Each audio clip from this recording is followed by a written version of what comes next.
hate men playing video games. I really don't understand why some men can play games all day and all night.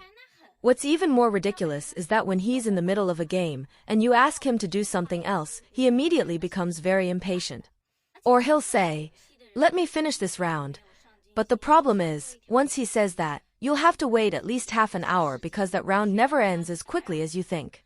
Men who play games often lose their ambition, and they become like a salted fish, completely immersed in their gaming world, not wanting anyone to bother them. Some girls think there's nothing wrong with men playing games, believing that gaming won't cause any problems. If you think like that, you're seriously mistaken. He might even have a game wife in the game. Don't think that because men are playing games, they're saving money, and it's better than wasting money elsewhere, right? Ladies, your thinking is way too naive.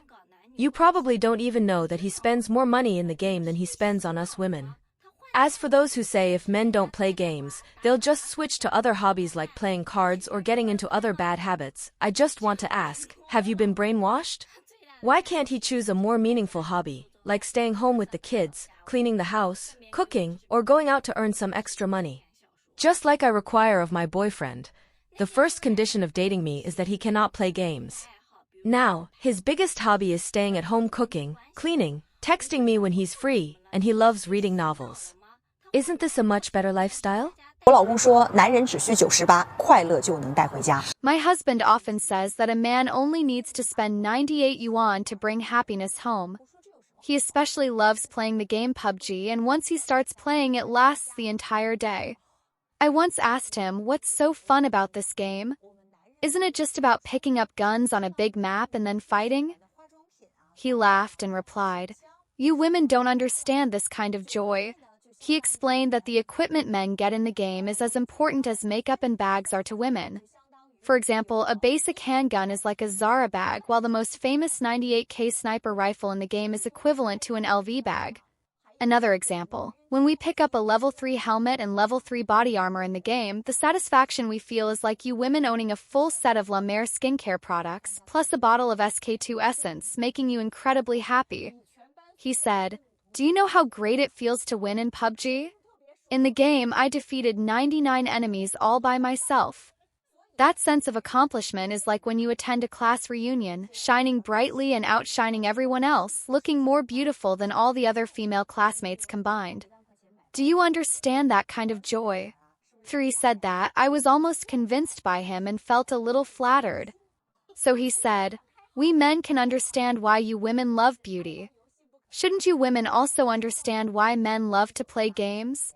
And besides, playing games is very cost-effective. 98 yuan can bring joy equivalent to spending 10,000 yuan on a bag. More importantly, where do we play games? At home. We're not going out and spending money recklessly, nor do you need to worry about other troubles. It's both economical and reassuring." Hearing him say that, I was almost tempted to open a gaming account myself. In conclusion, playing games isn't scary. Compared to maxing out your credit card on bags, PUBG only costs 98 yuan. It not only saves money, but also allows you to stay home every day, making you feel secure and happy.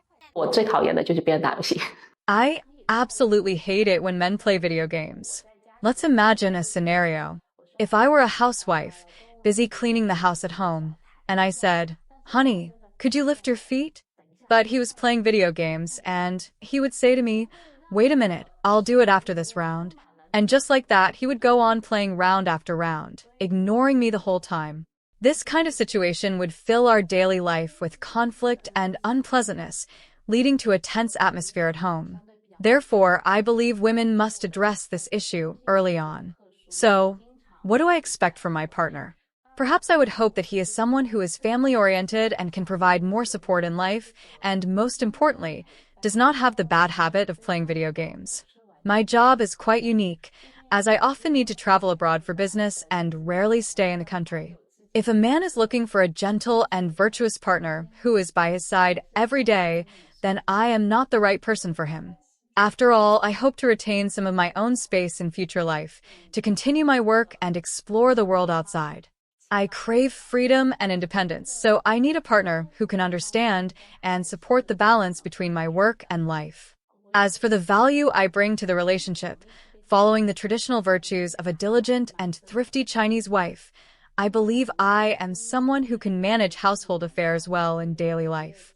I am quite thrifty, and I am also very handy. So, I feel that I should have an advantage when it comes to handling family matters. So, even though I pursue professional freedom, I believe I also have the ability to manage a family. Actually, I've also imagined that if one day I get married, I hope to find a balance between family and work. Maybe traveling once a month would be enough. The rest of the time, I could focus more on family life. Recently, there's a saying that's becoming popular among single men. Dating isn't as good as playing games. I've also noticed that many men nowadays are increasingly reluctant to date.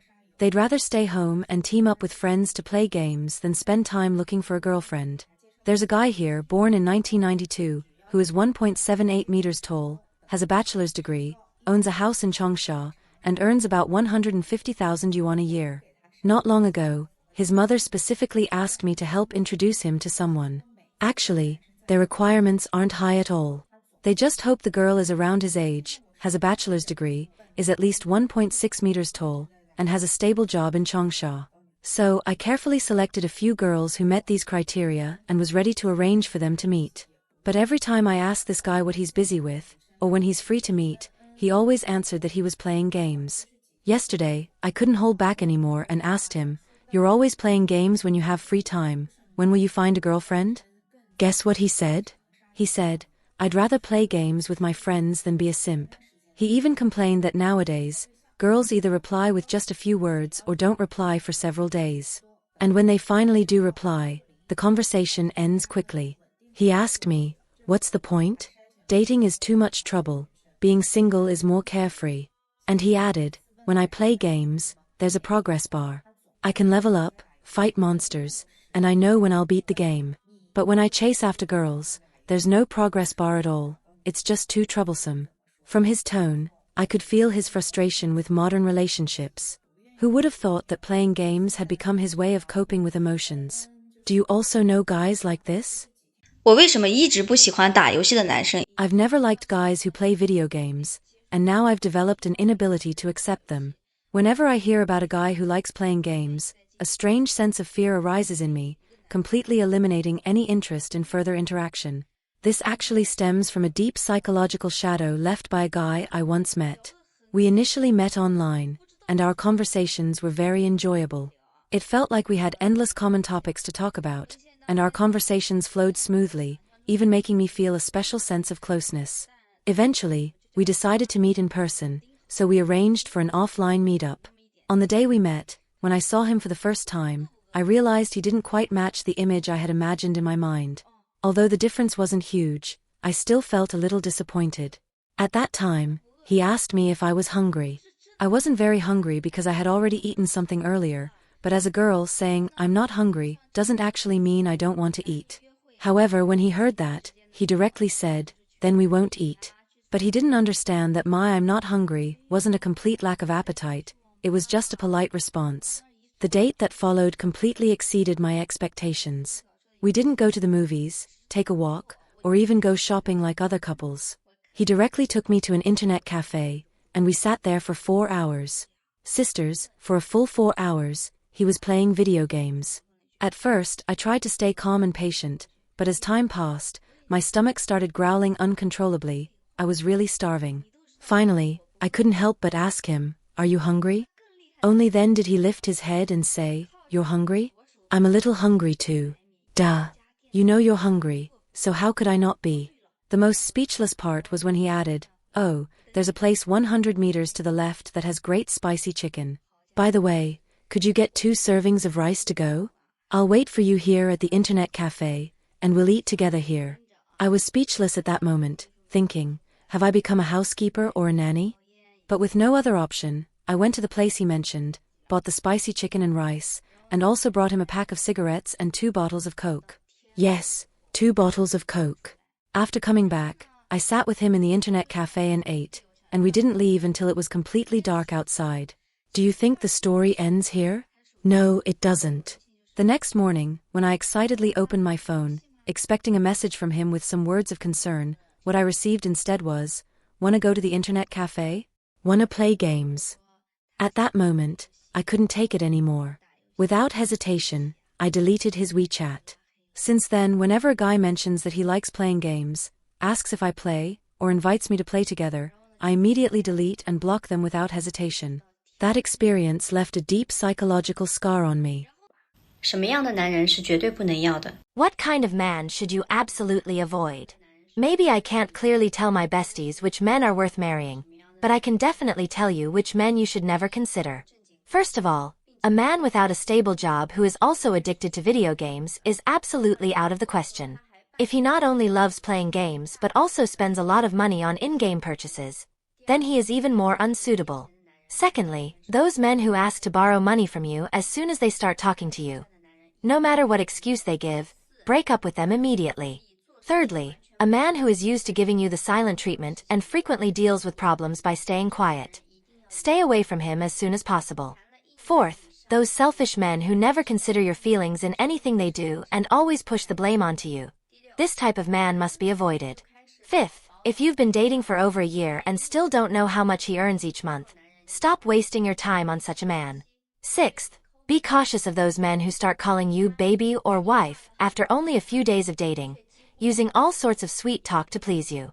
Seventh, a man who is particularly stingy and miserly with you is not worth continuing a relationship with. Eighth, men who have promised you a bright future but have never fulfilled any of their promises. It's time to break up with them.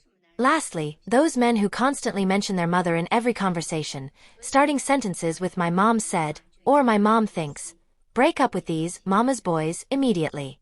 After hearing all of this, you might feel like there are hardly any men left to choose from. Indeed, good men are hard to find, so when you meet a man who is worth cherishing, don't let him go easily. 今年七夕什么礼物卖的最好？3秒钟猜一下。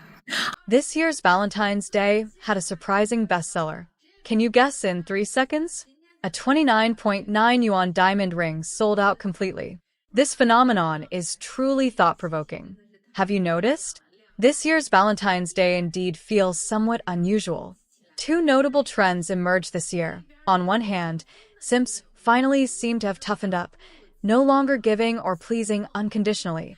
On the other hand, even couples planning to get married didn't join the Valentine's Day festivities, with many abandoning the idea of marriage altogether. In a certain area in Sichuan, the Civil Affairs Bureau even held a live stream for marriage registration on Valentine's Day, only to find not a single couple showed up all morning.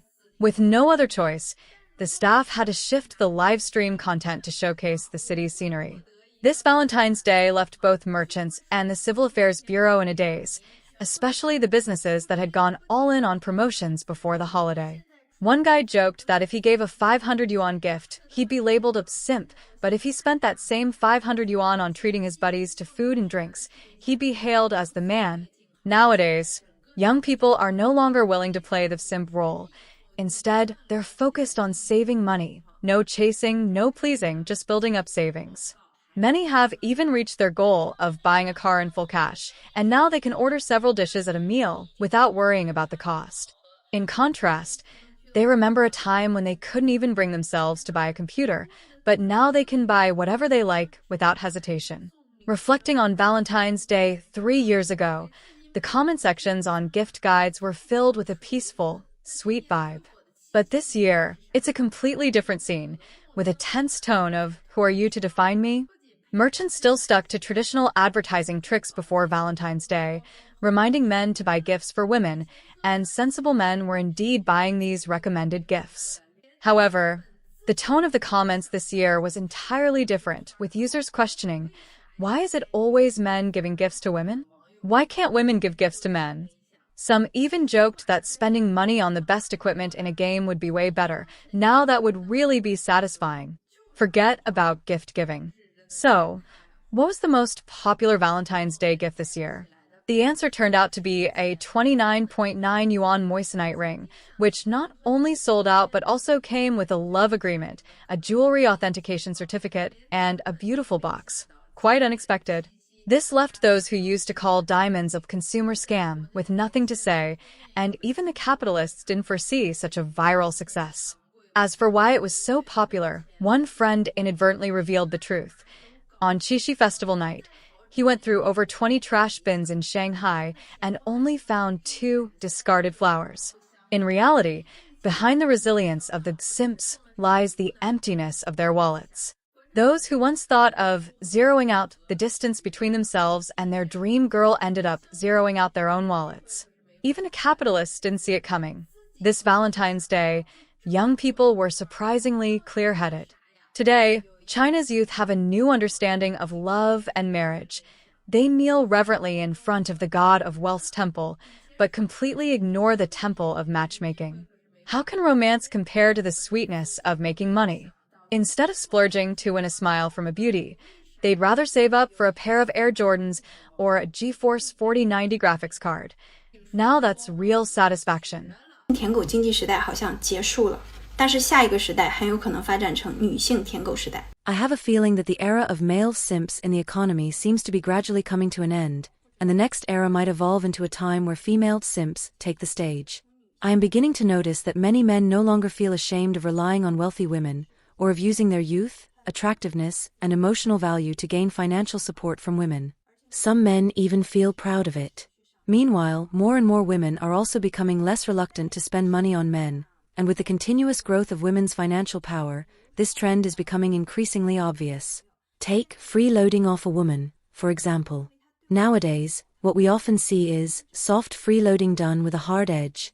For instance, if a man finds a girlfriend with good financial standing, he usually explains that it's because she treats him well, is gentle, considerate, and shares similar values with him, often feeling embarrassed to admit directly that it's because of her wealth. We call this situation soft freeloading done with a hard edge. However, in the future, it's likely that a new trend will emerge, where men will no longer be ashamed to admit that their choice of a partner with strong financial resources is driven by economic considerations. They will openly say that it was precisely because of the woman's economic status that they decided to be together, even feeling that there's no shame in liking outstanding women. By then, there might even be a batch of accounts dedicated to teaching men how to get along with wealthy women, instructing them on how to pursue affluent women. If this trend develops further, it's possible that people will start to criticize this kind of economic dependency mindset, much like the current criticism of the male simp economy. We could say that we are witnessing an era where the male simp economy is receiving negative reviews, while the female simp economy is just beginning to sprout. The wheels of history always turn in cycles, and the future social atmosphere may continue to evolve along this trend. This Valentine's Day, flower shops reportedly experienced unusually low sales. How did everyone's Valentine's Day sales go? Were all the flowers sold? Let me start by sharing my own experience and a recap of this Valentine's Day. Our planning was relatively conservative, with only about 70% of last Valentine's Day's order volume prepared, around 300 orders worth of flowers and labor. But the actual sales were only around 200 orders. After talking with a few seasoned flower shop owners, with over 10 years of experience, we all agreed that this Valentine's Day might have been one of the lowest in sales in over a decade. The holiday sales of flower shops are affected by various factors. Timing, location, and people all play crucial roles. The main reasons for this downturn in business are primarily due to several factors.